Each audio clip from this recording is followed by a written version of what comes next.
Stone Cold Steve Austin right here on the Rich Eisen Show, the two-night season finale of his unique interview show on USA Network. Straight Up Steve Austin kicks off tonight at 11 Eastern Time. Good to see you, Steve Austin. How you doing? I'm doing good, man.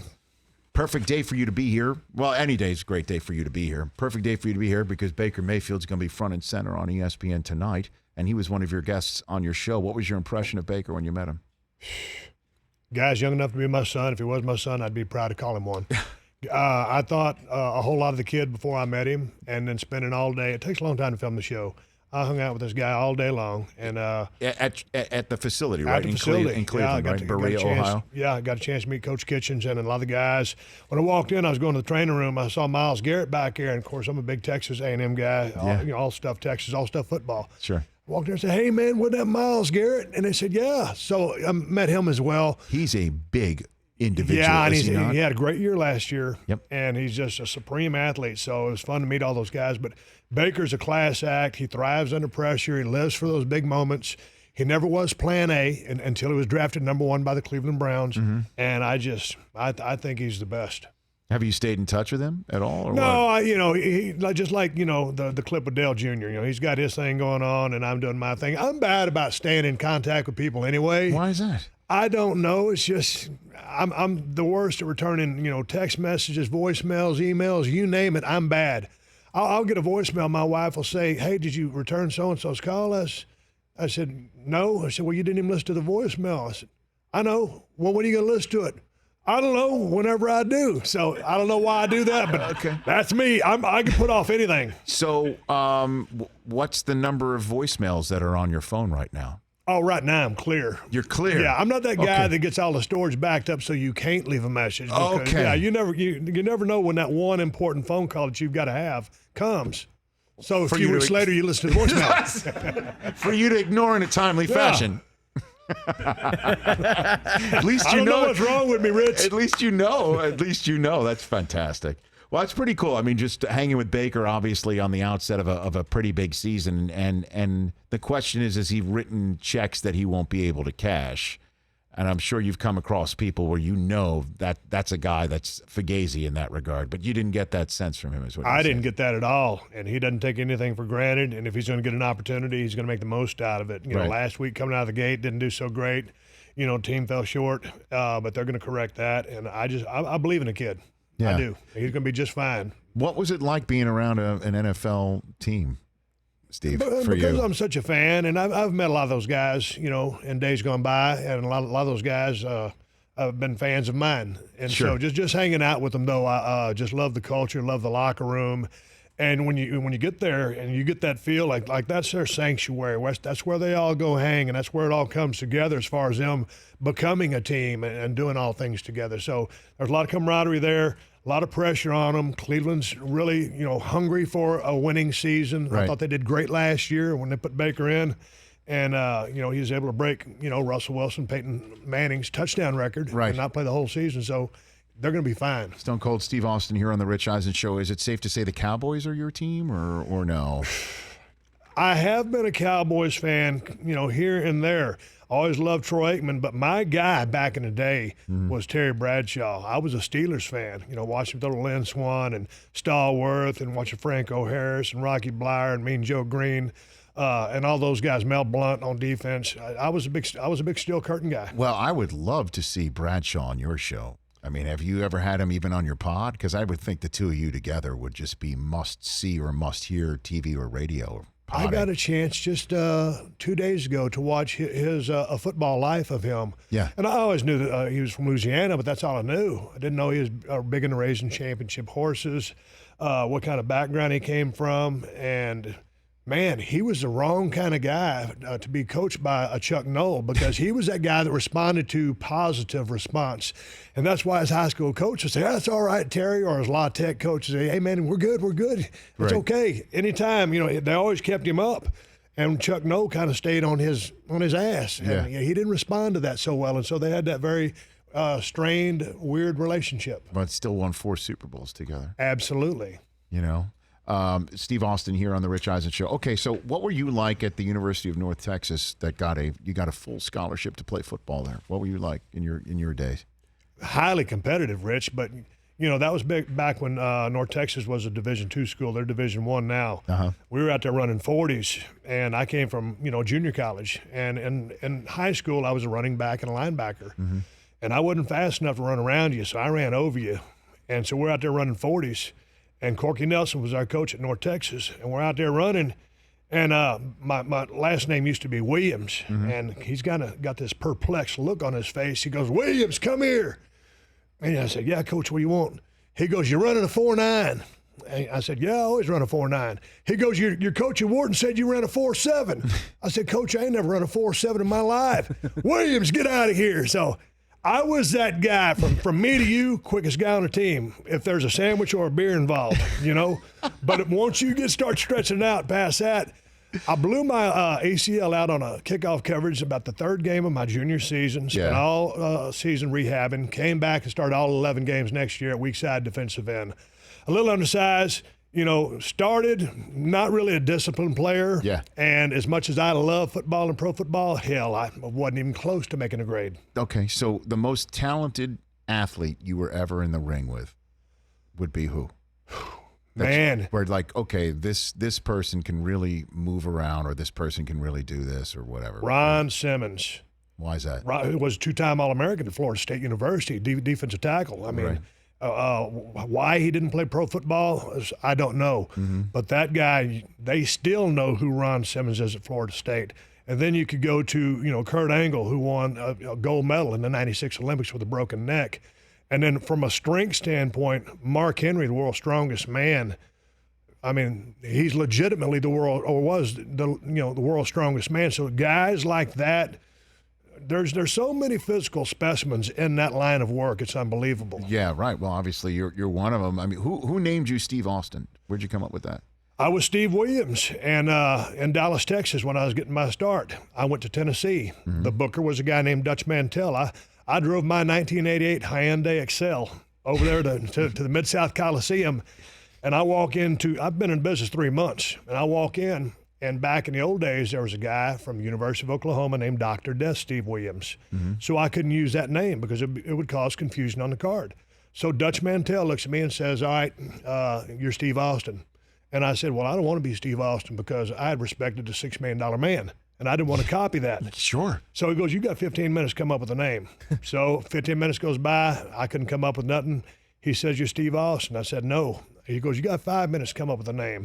This is right before I'm fixing to go out, Rich. You know, your last name, your whole name has a big effect on your career. Of course. So finally he says, you know, basically, "Get your ass out there. You're Steve Austin." And that's how I got it. That's how, so it has nothing to do with the fact that you're from Austin? That literally. No, and I always said I was from Victoria, Texas, which is a town I used to live in. Okay. But if I would have said Steve Austin from Austin, Texas, you know, too redundant, no real panache or ring to it. So when I finally came up with that Stone Cold Steve Austin thing, I told him, I said, I want to be from Victoria, Texas, because I wanted to be opposite of everybody else who wanted to be from a big city, you know, with a lot of glamour to it. So that's how it's I mean, it's kind of worked out for Victoria, you. Texas had a little bit of je ne sais quoi to it, and all of a sudden it's like, "Hey, man, that sounds kind of cool. Where is it?" Well, I understand because, I mean, if there's a similarity here, is that when I was first trying to get on TV, I had a resume reel from Northwestern School of Journalism, Medill School of Journalism. So I grew up, my parents still call me Richard, but I wasn't going to be a sportscaster, Richard Eisen. And the question was, you know, in high school, they were calling me Richie. I don't know, like, here's Richie with sports. And then the one thing that definitely I wasn't going to go with Dick Eisen. I just wasn't going to go with that. It's just, even though Enberg did very well with that name, just didn't fit. So I went with Rich. And that was kind of it. But there's got to be that kind of thing that and I'm looking at right there on your logo. Right. It looks right and sounds right. It is right. Then. It is. It is right. Steve Austin, 2 more minutes left with Steve Austin here on the Rich Eisen Show. So what was it like being back in Madison Square Garden? That had to be amazing. It was fun because I didn't realize it'd been so long since I'd been How long had it been? There. Someone said I did a piece of business there in 2004, but before that, actively wrestling, and sometime in the late 90s. And so going back, it was very special. The Garden is considered the backyard for WWE because they're based out of Stamford, Connecticut. And that's, you know, the backyard. It just is the way it is. And so that's such an important market to Vince McMahon and so personal to him. on many levels, he always showed up at that show. And whether it was just a house show or television taping or a pay-per-view, and a house show is simply a show that's at an arena where there's not cameras rolling. And so we used to thrive on that and spend close to 300 days a year out on the road. But Vince would always go to that show, and when you knew Vince was there, everybody was working their tails off to begin with. But when they knew Vince was there, and that could affect, based on the crowd's response to you and how you performed in the ring, you might be in line to, hey, move further up the card if you resonated with the fans and you saw, Vince McMahon saw you work. So a very special place. And the Garden is such a tough crowd to get over with because they've seen and heard everything. Yes, rich history of wrestling there. So, I thought you were talking about the Knicks. I'm sorry. No. My bad. I'm sorry. I didn't know. But it's a tough crowd. Sure. And if you can get over in front of that crowd, they will love you or hate you or respect you for the rest of your career. Do you have any good memory from Madison Square Garden? Oh, yeah, man. Your favorite one? Yeah, well, going back to a match I had with Bret the Hitman Hart, who meant so much to my career, because he handpicked me to come back from a knee injury that he was coming back from. And so we had a really solid match. But other than that, working a high-profile match at SummerSlam called Highway to Hell with The Undertaker, in which, for the first time in my life, I was knocked out in the middle of a match in front of 20,000 people live on pay-per-view. And I remember when I got knocked out, I was laying there on the mat, and I looked up, and Earl Hebner, the referee, is looking down. He goes, "God dang it, boy." He goes, "You okay?" And I looked up at him, and I see the ceiling of Madison Square Garden. I said, "Where am I?" He goes, "God dang it, boy, you in the garden." So I'll never forget it. Yeah. Never forget it. And I don't remember the rest of the match, but I did it. You did it. Yeah, that was something I'll never forget. Is it possible you're going to have anything to do with the XFL reboot? You can do anything with them? Well, I haven't been asked or I haven't talked about it to anybody, but it's going to be real interesting to see because I was really in the trenches, hot and heavy, back when XFL first started years ago. And I know, Vince wanted another season because he thought it could have worked, but they ended up pulling the plug. And I think it left a sour taste in his mouth. So now all these years removed, here they come back. So I'm very interested in it and to see how it's going to do. And I'm a football junkie, Rich, but it's going to be very interesting. I agree with that. What were you doing for the XFL the first time around? What were you doing for those who might not remember? Basically, just because all those jerseys kind of fit my motif as far as dressing. Right. Wearing all the jerseys through all the airports because that's kind of the stuff that I wear. I didn't really go to actively promote the games because we were on the road so much. Sure. But I just remember that we probably funded a lot of that based on our stuff on the road. I mean, in the days of now where Twitter, Instagram, and there's so many different ways, you're clearly pointing that out. I mean, your show that's going to be airing tonight, first of two nights for your season finale on USA, your podcast. I mean, you have a ton of followers, and you are as a first-grade influencer as there could possibly be. It would make sense to have somebody like you be part of a reboot of the XFL, Steve. I'm just throwing that out there. I don't want any commission. I'm not going to expect any, but I'm just throwing. So you would be part. You would want to be part of that. I don't know. You know, it's funny because Rich, as close as you are to the game, are you an X's and O's guy? Because I love to watch the guys, on Fox Sports or wherever it is, when they're breaking on ESPN, breaking down the games and talking about the matchups. Because I just still see a football game.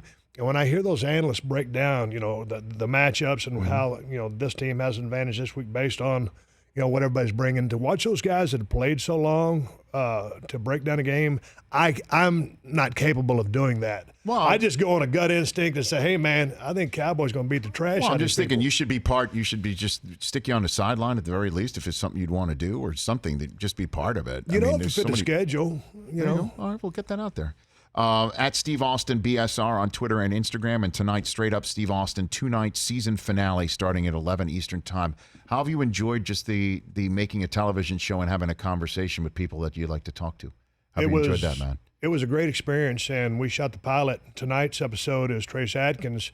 A little over a year ago, we flew him into L.A., and in a season one of anything, much less a pilot, you're kind of throwing stuff at a wall, seeing what sticks. And me, coming from the world I come from, trying to find myself who and what I am as an interviewer, as far as the energy you're bringing or whatnot. So it was a real experiment, and I finally got some momentum going. And then all of a sudden, you film, the 6 episodes after the Trace episode, and you're done. So it was a very interesting experience. I had a blast doing it. Learned a lot, especially from now seeing the show edited together to put the beats together. Sure. So I'm looking forward to. I anticipate a season 2, although that has not been confirmed. Okay. So maybe season 2 of your show, season 2.0 of the XFL. What else can we work on for you here, Steve? Let's figure it out. I'm doing good. You just said you'd do my podcast. I will do that. Do you cook? Like a Steve Austin cooking show or something like that? I do cook, but I'm like that protein guy, man. It's always going to be on a grill. I happen to be married to a woman who is vegetarian, first vegetarian I ever met in my life. But she loves to cook, so I got to keep my carcass out of the kitchen because that's her zen space. So you say it's your first. Is it your only vegetarian you've ever come across? Yes.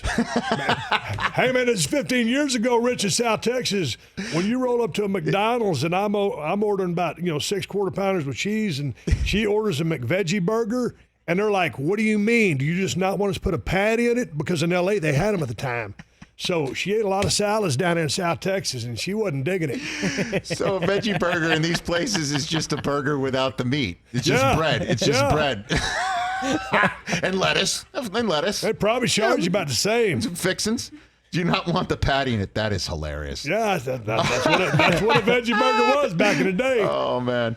11 Eastern tonight on USA Network, the first of a 2-night season finale of Straight Up Steve Austin on USA, and then the Steve Austin Show podcast on Podcast One. Great to see you, man. Thanks for having me back, Rich. I appreciate it. Anytime. You know that, and I know. Absolutely, I'm thrilled to have you. That's at Steve Austin BSR on both Twitter and Instagram. For more of the Rich Eisen Show, tune to Audience Channel 239 on DirecTV for free on BR Live, or download the Rich Eisen Show app.